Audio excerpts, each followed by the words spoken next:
election battle lines were drawn more clearly today as the chance of a July poll inched closer.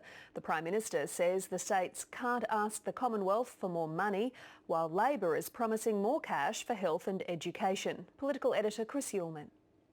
Josh, how are you, mate? Great to see you. Tony Abbott can speak with experience of the hard knocks that come with high office.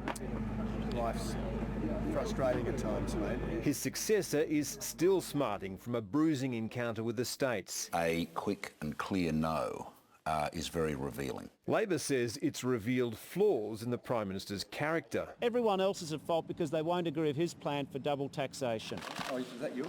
Malcolm Turnbull's plan for future conversations with premiers who come asking for money is clear. Their call for us to raise taxes has no credibility. The failed bid to get the states to levy some income tax has hardened his government's resolve. At least now we know where we stand. We know that all of us, state and federal governments, have got to live within our means. On the surface, that seems to be a shared goal. We want to keep the cost of living and the cost of business down. Good. So we're all agreed.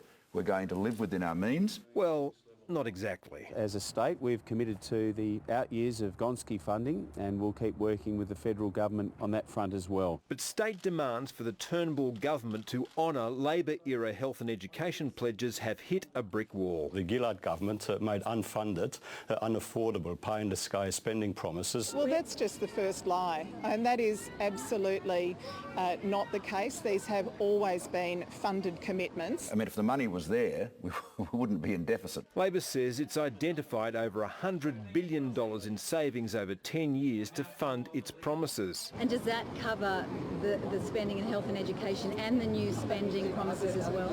Well and truly. We have covered every new spending announcement that we've made. We've got a big agenda today. The decade-long cost of Gillard-era health and education pledges is $80 billion, and some of the blanks are yet to be filled in. Now, we haven't outlined all our health policies yet, but we certainly have outlined our schools and our higher education fundings and costings. What we can do is Bill Shorten's election roadshow hit the marginal Victorian seat of Corangamite today, and his election pitch is well rehearsed. Jobs, properly funded healthcare, excellent schools, real action on climate change for renewable energy, and of course a fairer tax system. The Prime Minister has a shorter list. The core issue is economic management. But neither party now promises a short path back to surplus. It is a long-term project. The PAT coalition response to this campaign is that Bill Shorten is unelectable. That's what Labor used to say about Tony Abbott.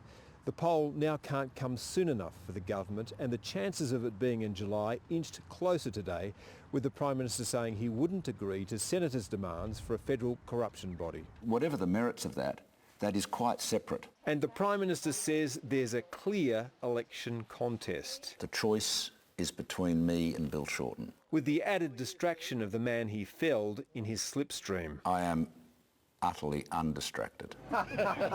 We'll see, mate, we'll see. And entirely unimpressed. Chris Uhlmann, ABC News, Canberra.